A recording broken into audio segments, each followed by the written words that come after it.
All right, coming back once again, just kind of catching up on a few videos since I've been kind of busy lately. But giving a great shout out to the YouTube fam from Papa JT down to baby brother Orange Flavor, baby Justice, and like many men say, we love you. Ain't nothing you can do about it. And K Ray giving you a big shout, man. Good to see you back on here, as well as brother PP Drawings, man. We love y'all, man. Such encouraging brothers. I want to talk a little bit about this food. About food because there's a lot of debating behind food, but I'm not here to debate, but I want to talk about the other side of it that sometimes people don't think about, because we can go to scriptures all day about what to eat and what not to eat, and we know what's good for the body and we know what's not good for our body. Each of us is different, but I want to say this also because I always think about people that's fighting in the wars. And many, man, I know you can relate with this video because I believe you're a veteran also of the war, like some of my other partners on here. And when you talk about this whole conflict about food and how people are starving in other places that don't really have food to eat, and when you don't have nothing to eat at all, you'll find yourself eating whatever you can get your hands on. And the reason I say this is because I think about the people in the war, and I want to give a great shout out to Thomas Robinson in this video too, Reverend Robinson, because he was telling me about when you're out there fighting, he said sometimes when they come to drop the food off, they miss you. And another drop don't come about 3 or 4 days later. So he said we have to eat whatever we can get our hands on. He said, I used to just pray over my. Now remind you, they fighting for the country. He said we had to eat whatever we got our hands on. He said I prayed over it, and I left it alone, and I ate it. I prayed over it and let God just sanctify it. And people don't catch that when you get to talking about food. You know, in the Bible, especially in the Old Testament, when you get to talking about what to eat and what not to eat. But he also says, pray over it and I'll sanctify it. But a lot of people don't keep reading to see that. Because the Lord always told us the poor will be amongst us. You look at some of these folks starving in some of these other countries. They don't have nothing to eat.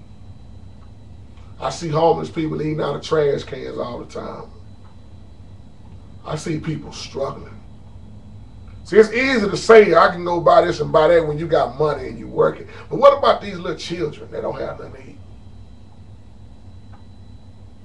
I'm going to tell y'all, one point of time in my life when I was struggling so bad, I eat whatever I got my hands on. And the Lord, I just prayed over and the Lord made a way. Because when you get to the point where you don't know where your next meal coming from, see, everybody not able to buy food like they want to. And then some are able, and then you got the rest of us that just eat whatever. When you don't have nothing to eat. When the people in the war miss they drop, when that airplane or whatever helicopter come by and they drop their food and they miss you, well, you gonna be gone for 3 or 4 more days for the next stop. What in the world you gonna eat? See my point?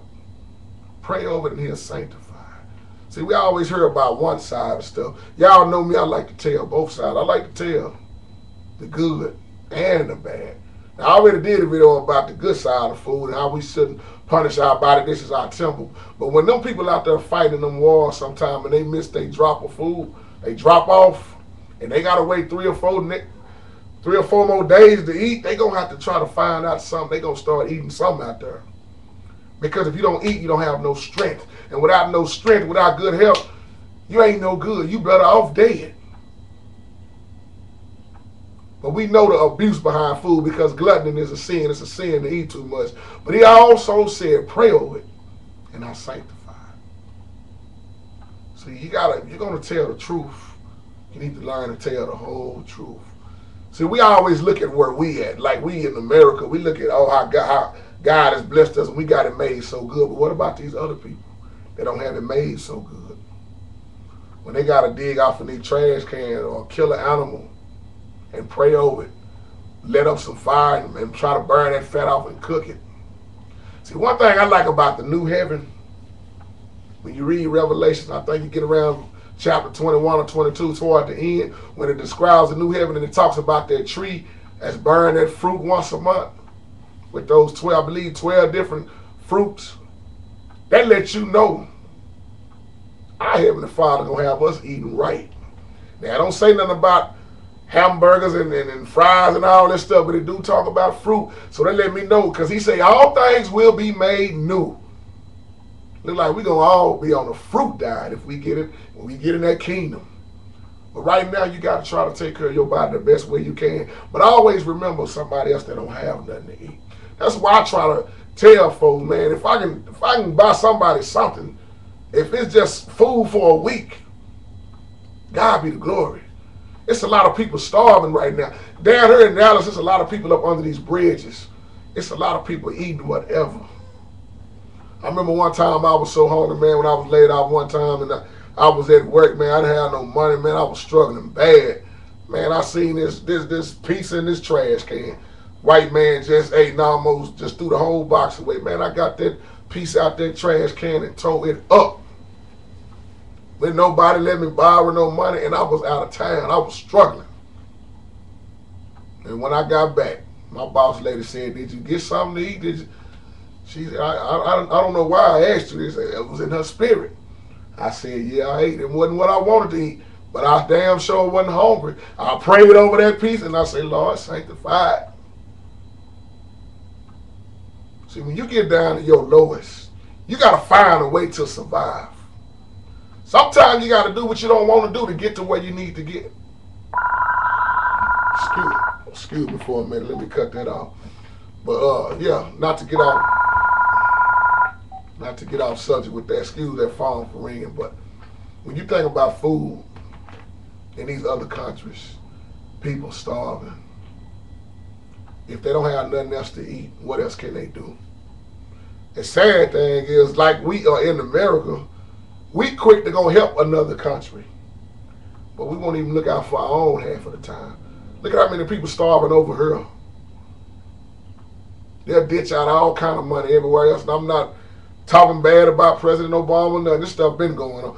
We supposed to be like the richest country, one of the richest countries, or however they want to put it. But we don't even help our own, man. You can't even set up a business over here, but you can get somebody from overseas to come over here and set up a business just like that, quick. So that's the other little part of talking about food I want to talk about. And I always think about the troops. I got a lot of homeboys that are veterans, man. Big shout out to you, Jimmy. If you're looking at this video, man, Jimmy got injured real bad in the war, man. Jimmy said, man, we had to eat whatever we had to eat when we missed our drop. He said, wasn't no coming back in the same day with that food. Well, I tell you, y'all know about Charlie. And when you are starving, and I know somebody gonna say, I wouldn't have ate it, man. I'm gonna tell you like this, I would have. I know how it is to survive. That's why I don't have no problem eating. If I get destroyed, I don't have no problem eating a bologna sandwich. What was it, Pop, when we was growing up? Beans and weenies. Sardines and crackers. Potted meat. I got sick of that stuff, but I thank God for it. We didn't always have steak and taters. We didn't. And Pop used to say, y'all gonna eat it. Them mackerels. You gonna eat whatever we got. Sometimes we just come home and say, well, what you cook today? Mama would say our pudding. And if you familiar with our pudding, well, you know what that means. Our pudding. Or we'll come home, hey, leftover day. Man, the leftover days was the best days of my eating. Seemed like the leftover day tastes better than the first day. So you gotta learn how to survive. And when you're looking at these other countries, these folks don't have nothing to eat. They can't afford to even go in there and buy a loaf of bread. Some of these countries, man, some of these folks, all they have, like Pop growed up in the country. If you didn't kill your food, you wasn't gonna eat. You ate what you killed, and you prayed over it. Now, to the ones that are fortunate, hey, that was a blessing. That was a blessing for you to get to eat like you ate. Because a lot of folks right now laid off. I'm going to tell you, when I go around dropping these groceries off, it was people that used to be up here. Now they down here. And you know what they done learned? Hey man, I'll take that stuff. I can't go out and eat every day. Now, I see what life is all about. It wasn't about how much money I had. You say out of all that, man, I don't have no money now. You got people got $200 or $300 grocery bills, man. Some higher than that. So you better take whatever blessing comes your way. If you don't like it, hey, bless it to somebody else. See, some people are so ungrateful and they take life for granted. And they always think because they up, they're going to stay up. No. I'm going to tell you something. When you lose a house, when you lose your cars, when you done struggled and you don't have nowhere to go, nobody that even offer you a room, say, I done been there. You'll learn how to start doing different things.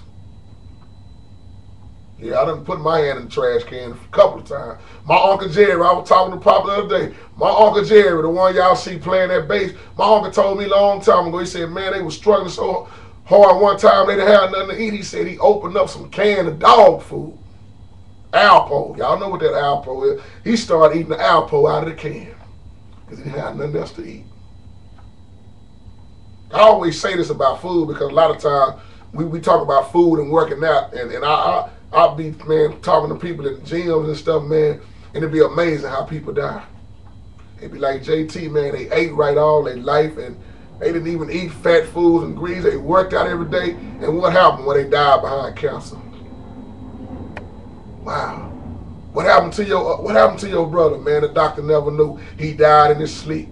He didn't smoke, he didn't drink, he ate right, and he still died in his sleep. My point is, you can take care of your body the best way you know how. You still can have problems. I work out every day. I try to eat right every day. You know what? I still get sick. My body still gets weak. My immune system gets attacked by all of this stuff flying around in this world. I get sinus infections. I get sick as a dog. And then the Lord put me right back up. But one day, JT ain't going to get back up. But while JT living, I'm going to try to do it the best way I know how. So let's always remember others when we get to talk about this food also, because the Lord also said, pray over it and I'll sanctify it. People don't catch that though, because he knew the poor would be amongst us, and he knew that some of the rich people ain't going to help the poor. Look at Revelation. Look at the sign of time. Starvation is going on right now. If I get to starving, I'm going to eat whatever I got to eat to stay alive. Just like the Bible teaches me, a man would do all he got to do to protect his family. That's the same way I feel about my body. I'm going to do whatever I got to do to keep living. If I got to go outside and eat off a tree, I ain't got no problem doing that. Because when you look at the mark of the beast, see, this is what people don't want to hear. When you look at taking that mark, y'all already know how I feel toward the mark. If it's where you can see it or if it's in your mind, you got to be able to survive. And you can't take nothing from nobody else. So if you caught on your food and your material thing, you ain't going to make it. God bless you. God keep you.